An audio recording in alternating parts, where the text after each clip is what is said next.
சேர வரலாறு தொடருகிறது. சேரமான் கோட்டம்பலத்து துஞ்சிய மாக்கோதை. இவனை பற்றிய தகவல்கள் சங்க இலக்கியம் மூலமே கிடைக்கிறது. இவனது மனைவி இறந்தபொழுது இவன் பாடியதாக கூறப்படும் பாடல் ஒன்று புறநானூற்றில் 245ஆம் பாடலாக இடம்பெற்றுள்ளது. கணவன் பெயர் உதயஞ்சேரல், அரசி பெயர் நல்லினி, மகள் தந்தை பெயர் வெளியன்வேள், மகன் பெயர் இமயவரம்பன் நெடுஞ்சேரலாதன், இமயவரம்பன் தம்பி பல்யானை செல்கெழு குட்டவன். சங்ககால சேரர் நாணயங்கள். சங்ககால சேரர் நாணயங்கள் விற்பொறி பொறித்தனவாயும் சில்க் காசுகளில் மன்னர்களின் பெயரையே பொறித்ததாயும் உள்ளன. அதில் மன்னரின் தலைவடிவம் கீழும் மேற்பரப்பில் தலையை சுற்றி அரைவட்ட வடிவில் அவர்கள் பெயர் பொறித்தும் காணப்படுகிறது.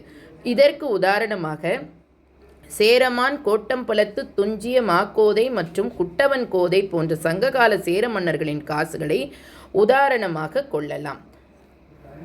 சேர மன்னர்களில் இறுதி மன்னன் மாக்கோதையார் என்ற சேரமான் பெருமாள் திருவஞ்சை களத்தை தலைநகராக கொண்டு இவர் அரசாண்டார்.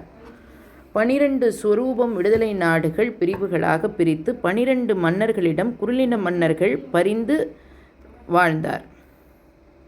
இதுகாரும் கூறியவற்றால் பண்டைய நாளை சேர மன்னர்கள் அறிவு, ஆண்மை, புலமை நலம் பெற்று புலவர் பாடும் புகழ் பெற்று விளங்கியதும் நாடுகாவல் புரிந்து நல்லிசை நிறுவியதும் ஒருவாறு காட்டப்பட்டமைக்கு விளங்கும். அவ்வேந்தர் செயல் வகைகளில் தமிழ் மொழியால் அவர்களுக்கு அறிந்த பற்று மிகுதி நன்கு விளங்குகிறது. அரசுக்குரிய வெற்றி முரசிருக்கும் கட்டிலில் பிறர் யாரும் ஏறி இருத்தல் கூடாது. அஃது அரசை கைப்பற்றியது போலும் செயலாகும். எனவே அப்படி செய்வோர் கொலை தண்டத்துக்கு உரியர் எனவும் தமிழரசு கருதியிருந்தது. தகடூர் எறிந்த பெருஞ்சேரல் இறம்பொறை காலத்தில் மோசி கீரனார் கட்டிலில் கிடந்து உறங்கிவிட்டார். செய்தி தெரிந்ததும் வேந்தன் சினத்துடன் அவரை நெருங்கினான். தமிழ் முழு தறிந்த சான்றோர் என்பது தெரிந்து அவருக்கு அவன் தன் கையில் விசிறிகொண்டு வீசி சான்றோர் வழித்தெழுந்து அவனுடைய தமிழன்பை வியந்து பாராட்டி அரசியல் அறிவுரை பல வழங்கினார் என்று வரலாறு நாடறிந்து கூறுகிறது.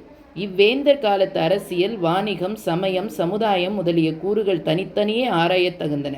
இவ்வரசர்கள் பெருந்தகைகளின் வரலாற்று குறிப்பும் அவை வழங்கும் கருத்துக்களும் நுணக்கி நோக்கின் சேரநாட்டரசின் கீழ் வாழ்ந்த செந்தமிழ் குடிகளின் சிறப்பு நமக்கு புலனாகாது மறையவில்லை.